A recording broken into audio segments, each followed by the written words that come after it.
Мен, конечно, өзүмдү аябай жакшы көргөн инсандардын катарына кошулам. Бир мындай экинчи семьядай эле, бир туугандай эле болуп калышат. Азыркы акыркы учурда эч кандай чакыруу болгон жок. Бирок мындан көп жыл мурун сунуш болгон. Эми өжөрлүк менен кээ бирки азыркы чыгып аткан күчтүү спортсмендерибизге аябай даңкка эмне керек, мындай жакшы тамактануучу жай керек деген өзүмдө идея пайда болуп, ошонун негизинде салынып калды. Темир сатканы деле, бут кийим сатканы деле барып алганы, жанагы ички дүйнөсү бай акылдуу акындар, аябай күчтүү кадрлар барбагандыктан жашоомдо ошол көп жакшылыктарды пешине өзү болгон апама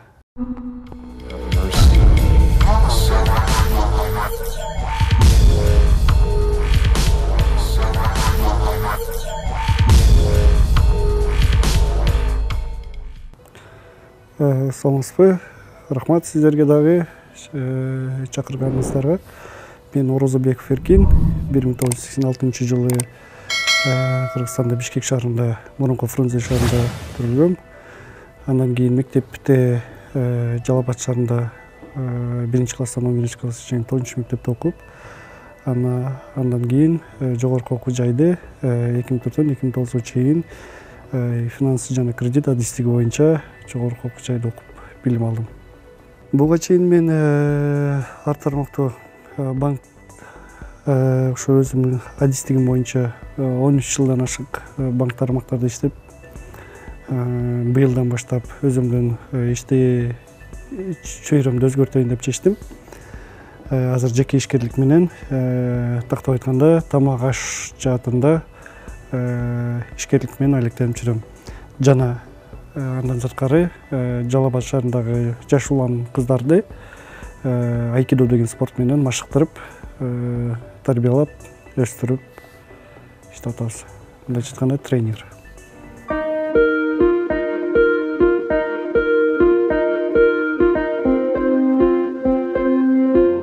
Жетекчи инсан кандай касиет болуш керек? Сенин кол астында иштеген ар бир кызматкерди анын ичинде эмне болуп атат, эмнеге жөндөмдүү, эмнеге жөндөмсүз, ошону билген аракет кылыш керек. Көбүрөөк мындайча айтканда жумуштан сырткаркы ар кандай сүйлөшүүлөрдү, ага мотивация бергенде, аларды мынчалык мындай кылганда ар бир иштин артында көп ийгиликтер күтүп турганын билдириш керек. Үйгө караганда биз көбүрөөк жумуш ордунда болобуз да. Көбүрөөк жумушта иштеген коллегалар менен көбүрөөк чогуу өткөзөсүң. Мындайча айтканда мындай экинчи семьядай эле, бир туугандай эле болуп калышат. Ар кандай көйгөйлөрүн болуп калат. Аларды чечкени жардам бересиң. Анча-мынча ички дүйнөсүндө кандайдыр бир оорчулуктар болсо, аларды бөлүшөт. Ал жагын дагы кичине жоюуга аракет кылып бересиң.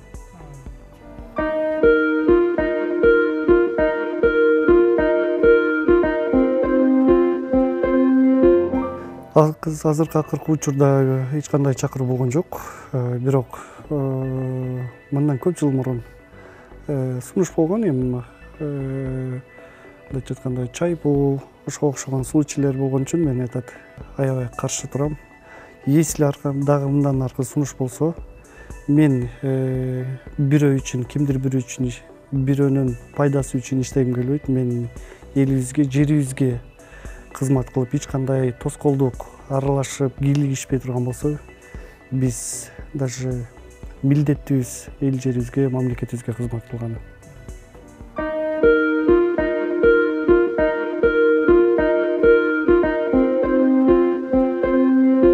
Спорттагы аябай чоң саясат катары көбүнчө менин жеке пикирим бул. Саясатташтырылып кетти. Чыныгы таланттуу, чыныгы мыктылар эмес, кимдир бирөөнүн таанышы, кимдир бир чоң кызматта отургандын иниси, жиени, кошунасы ошого окшогондорго көбүрөөк айтат. Мүмкүнчүлүк түзүлүп калып атат. Ошонун кесепетинен бизде дагы кичине аксаган. Бирок биздин дагы таланттуу спортсмендерибиз ага дагы айтат кол сунуп туруп калбастан өжөрлүк менен кээ бирки азыркы чыгып аткан күчтүү спортсмендерибизге аябай даңк.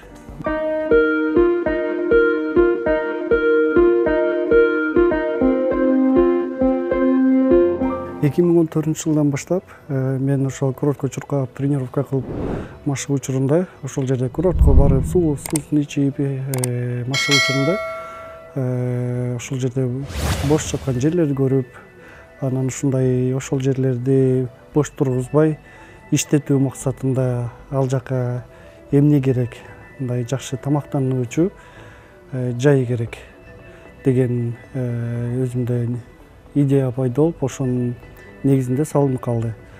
Мисалы өзү спортсмендер жок эмес, бар, жакшы ишкерлик менен аракет кылып, жакшы багыт менен спортту туура эмес жол жака дагы жумшап алышат да. Акырып кетет элем алар дагы мисалы ар кандай кесиптин ээси болсо, бир тармактуу спорт эле деп анын аркасынан жүрбөстөн жана жигитке жетимишен ыраазы демекчи, ар кайсы жаатта көбүрөөк игиликтер жарашсын мен сунуштайт элем көбүрөөк спортсмендерге.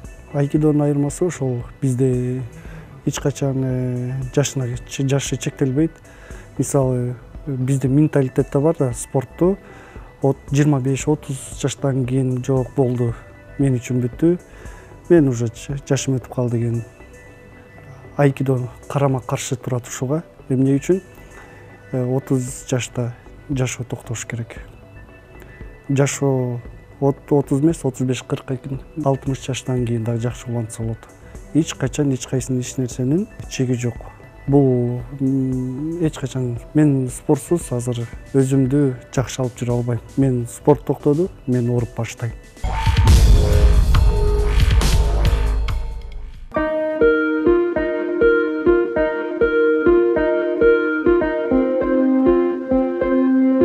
Адистердин жетишсиздиги бизде, билимсиздик. Бизде азыркы модага айланган депутаттыкка темир саткан деле, бут кийим сатканы деле барып алганы. Жанагы ички дүйнөсү бай акылдуу акындар, аябай күчтүү кадрлар барбагандыктан буга ага деле биз бирөөнү күнөөлөш кыйын. Буга биз баарыбыз жалпы элибиз өзүбүз күнөөлүүбүз. Себеби дегенде биз өзүбүз ошону каалап атабыз азыркы күндөчү, ошондой болушуна. Мен аябай былтыркы пандемияда, карантинде аябай чоң туу чокусуна жеткенде биз Кыргызстаныбыз bundan кийин дагы көп ийгиликтер жаратат. Эми шайлоолорубуз дагы аябай жакшы өтөт деген менде сезимдер болду эле. 2 ай өтпөй атып былтыркы күзгү жогорку кеңешке шайлоодон кийин кайра эле элибиз 1 ай мурун болгон, 1 ай мурунку болуп өткөн окуяны унутуп калганыбыз өкүндүрөт мени. Биз чөнтөгү байларды, чөнтөгү толтура эмес, ички дүйнөсү бай адамдарды, билимдүү адамдарды туура тандоого, биз бул менин кошунам эле, бул менин тууганым эле, бул менин досум эле дегенден алыс болуп, чыныгы иштеген, элине жерине кызмат кылган адамдар тандаганда анан биз көп жылыш болот деп ишенем. Дагы деле үмүт бар.